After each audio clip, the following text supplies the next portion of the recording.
भूख, एक भूखे आदमी की कहानी।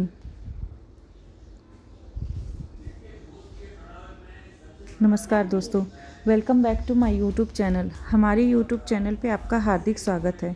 आप और भी नई स्टोरी सुनना चाहते हैं तो हमारे चैनल को सब्सक्राइब करना ना भूलें और बेल आइकन ज़रूर दबाएं ताकि हमारी नोटिफिकेशन आपको हमेशा मिलती रहे। आज की यह कहानी जो मैं आपके सामने रखने जा रही हूँ, यह कहानी बहुत ही दुखदायक हो सकती है। कहानी का टॉपिक एक भूखे आदमी की कहानी। शायद ही आपने ये कहानी कभी सुनी होगी। तो आइए कहानी को शुरू करते हैं। मेरा नाम अमीना है।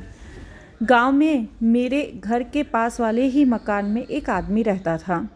उसका एक लड़का जिसका नाम ऋतिक था तथा लड़की जिसका नाम राजी था और पत्नी जिसका नाम रीमा था। वह आदमी कुछ काम नहीं करता था, काम के नाम पर बोझ समझते थे उसके घर वाले।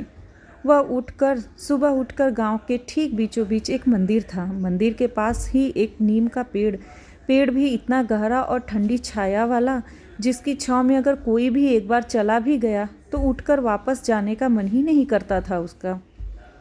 उसी मंदिर वाले नीम के पेड़ के छांव में जाकर दिन भर लोगों के सामने ये बात फेंकी, वो बात फेंकी। पूरा दिन वहीं गुजर जाता था।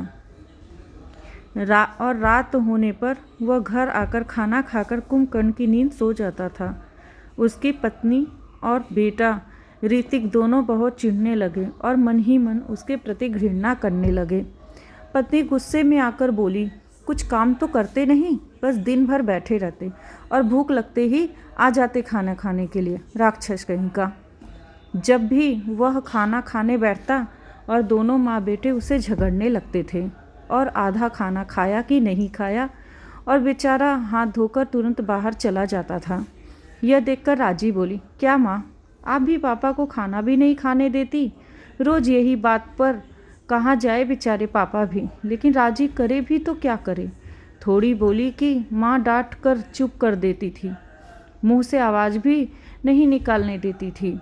पड़ोसी होने के कारण जब भी उनके घर में झगड़ा होता तो मैं तुरंत उनके घर के पीछे वाली खिड़की से सब सुन लेती थी।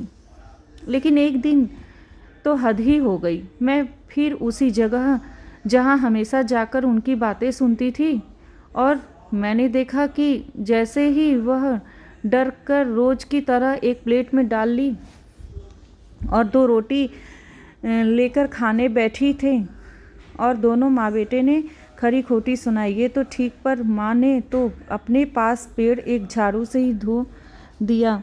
यह देखकर मुझसे रहा न गया और मैं चला ही था उसे बचाने के लिए। मुझे लगा कि दूसरों के आपस के मामले में टांग अड़ाना ठीक नहीं होगा। बेचारा भूख से तड़पता हुआ वहाँ से निकल पड़ा और 2 दिन हो गए घर नहीं लौटा। लेकिन माँ बेटे को तो परवाह ही नहीं थी, किंतु राजी बेचारी मन ही मन बहुत दुखी होती रही। सोच रही थी कि कहीं होंगे पापा 2 दिन हो गए भूख से तड़प रहे होंगे। मेरे गांव के पास वाले गांव में बड़े नेता की सभा चल रही थी। बहुत भीड़ थी। कुछ भीड़ इकट्ठी की गई थी और कुछ आते जाते लोग इकट्ठे हो गए थे, और मैं भी वहीं मौजूद थी। नेताजी के भाषण सुन रहा था। जनता के लिए नाश्ते के पैकेट बांटे जा रहे थे। मैंने भी आनंद लेते हुए नाश्ता की और दोस्तों के साथ घूमने लगा। तब वह भूखा आदमी भी वहाँ मौजूद था, लेकिन पूरी भीड़ में अलग तेज़ धूप से रोड के किनारे पड़ा था। आसमां की ओर ताक रहे थे, मुंह खुला हुआ था। नाश्ता के पैकेट बांटने वाला जब उनके पास गया और बोला, अंकल ये लो, नाश्ता करो, पर अंकल ने तो कोई हलचल नहीं हुई। उसने हाथ हिलाया तो बिना प्राण का आदमी हल्के झटके में इधर से उधर और गर्दन लटक गई। सोचा तेज गर्मी के कारण बेहोश हो गए।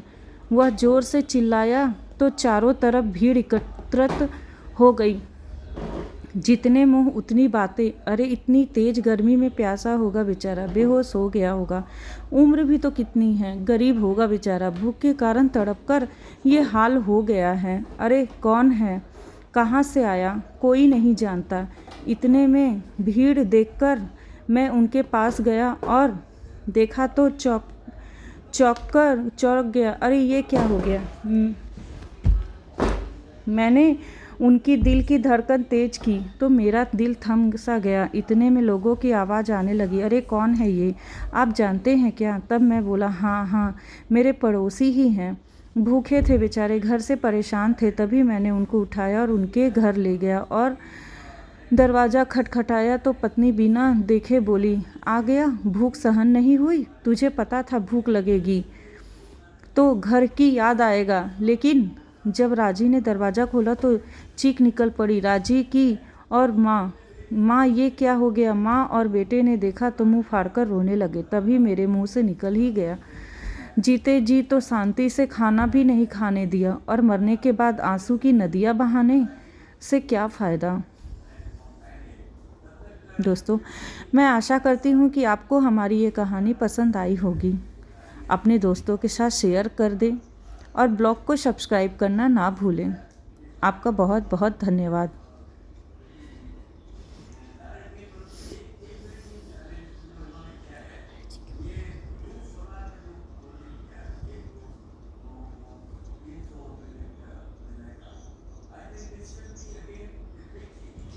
जय श्री कृष्ण। राधे राधे।